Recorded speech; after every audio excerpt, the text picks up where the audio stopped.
412 returning. Yeah, I heard you call Europe, and I had heard Italy in about an hour and a half ago. So yeah, I thought maybe you were West Coast. I know if you were West Coast working Europe, I probably would be too. But yeah, I understand now you're down in Florida there, Bob. Roger.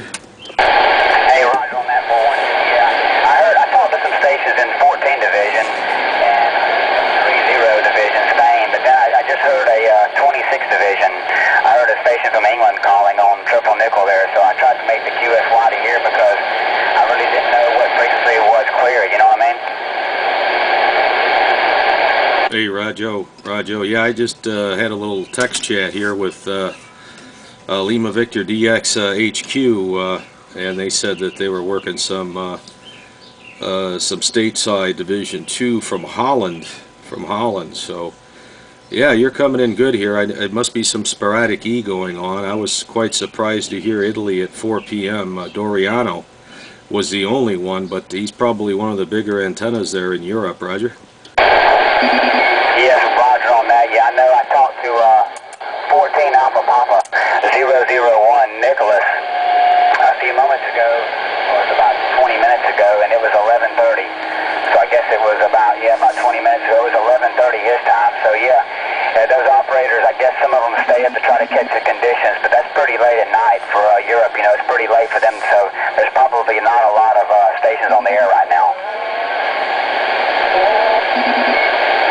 Yeah, well, I won't hold you up there, Bob. I just wanted to wave a hand there, and you'd actually sounded like an earlier station I had contacted in mobile, running mobile in Florida.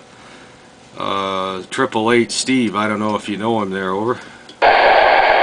Yeah, I think I do know him. I'm not really, you know, I know him from the radio only, yeah.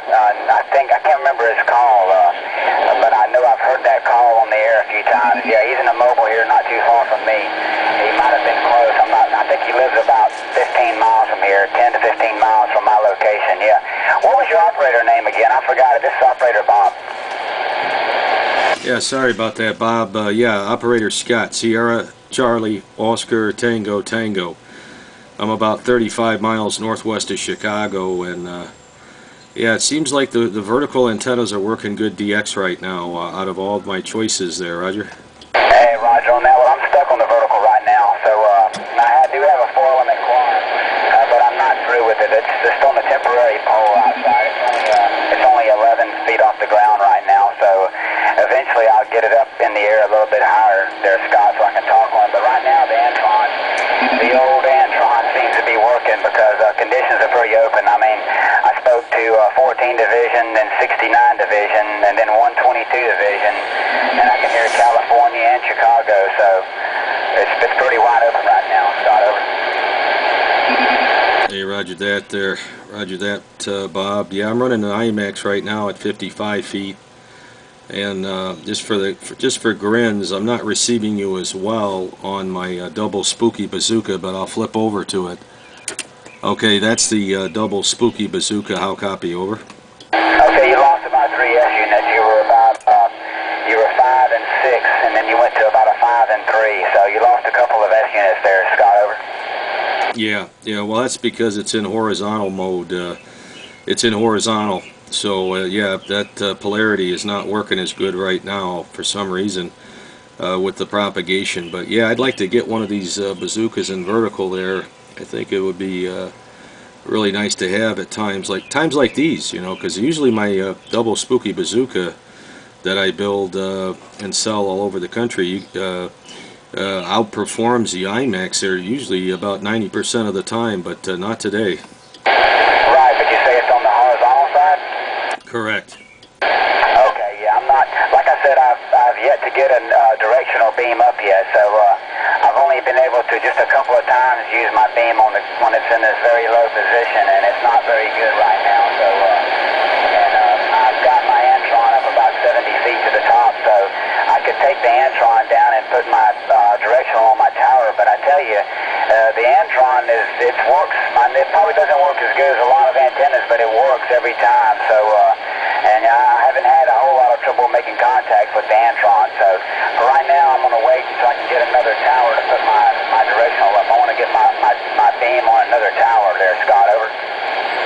Yeah, roger that. Yeah, this is a dipole design. It's a coaxial dipole, the Bazooka is. And mine is kind of special because I use a very thick, heavy braid shielding on mine of tin copper. I'll tell you, it's like double LMR 400. It's really super stuff. It's real thick. And yeah, it's great all the time usually, but not today. Well, if I had one vertical, I could probably flip over, but I don't right at the moment. So, and then I'm building one right now for a guy to ship out to Florida here today, or maybe tomorrow I'll ship it, or Monday for sure.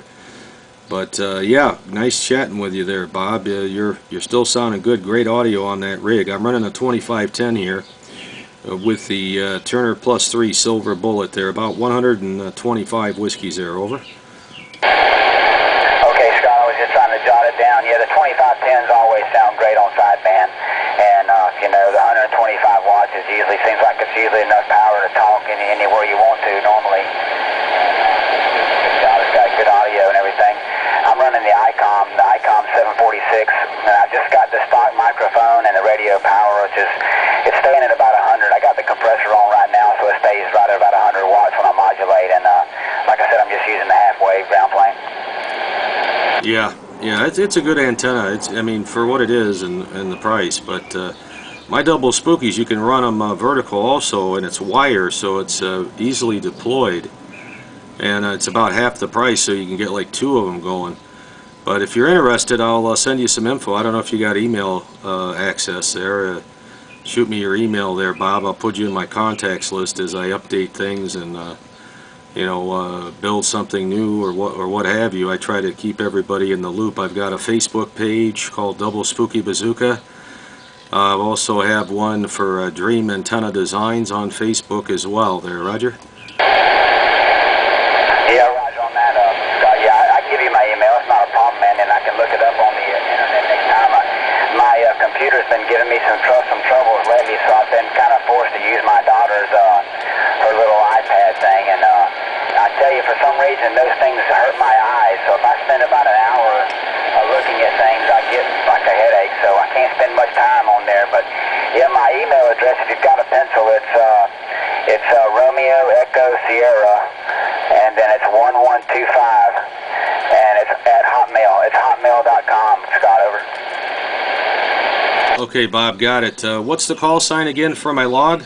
Okay, the call sign is 2ET289. Okay, got it. 2ET289. Okay. Yeah, I got your email there. I'll shoot you off a little info. Might be something you might be interested in. I mean, yeah, you can build it, but to find this coax, I don't think anybody's going to find it. It's pretty special, and it's a lot of work putting an antenna together, as you know, with that quad. I mean, you could spend hours and hours and days on just one antenna there, Roger. Yeah, Roger on that. Yeah, that antenna, the quad, was up on a friend of mine that passed away. There was a really good video friend. He passed away, and he had the 4-element Joe gun, and he had it up on about 120 foot of tower. So it was really a good radio setup that he had. And after he passed away, me and some friends, you know, purchased the equipment and took down all of his stuff. And actually, I got the antenna and the rotor and the control box. And so I'm waiting to get something to put it on. But yeah, I'm kind of looking for some type of antenna to do some portable stuff with. I'm thinking about trying to do some activations maybe, or go out and do some portable work. But I don't really have a good antenna for that. So are those antennas maybe possibly good for that? Oh man, it's the best. It's the best antenna, man. One element, period. I'll tell you, I've been in DX a long time. I've been in the hobby a long time. I have not seen a one element antenna give the reports that this thing is given, man. It's amazing. And today is the only day in about 2 weeks that I've had someone say the IMAX is beating it out. And I've worked it at 11 feet as well, Bob. You can run it down low. I worked Europe with it, no problem at all. And you can see it on YouTube. I got a lot of the contacts I've made right there on YouTube. And the price with shipping and everything stateside, you know, around $60. And it's a lot of work to build, and I don't make much on them, but I love this hobby so much, Bob. I just want to share it with everybody.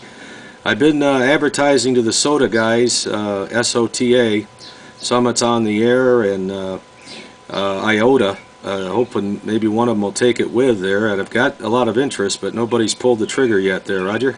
Yeah, Roger on that. Okay, what was it called? Double Spooky, and I didn't get the last part of it, Scott. Yeah, double Spooky Bazooka. Double Spooky Bazooka there, Roger. Yeah, Roger on it. I'm writing it down right now. I'll check it out. When I get back up and my eyes rest for a little while again, I'll go back up and check some things out. I talked to a couple of stations, and I was trying to find out some of their QSL information. And, you know, sometimes that can be kind of hard, you know, to find that stuff and just go right to it to find somebody's address immediately. But I had a couple of stations I wanted to get some QSL cards out to. But, yeah, man, I'll check it out and send me an email and let me know some information.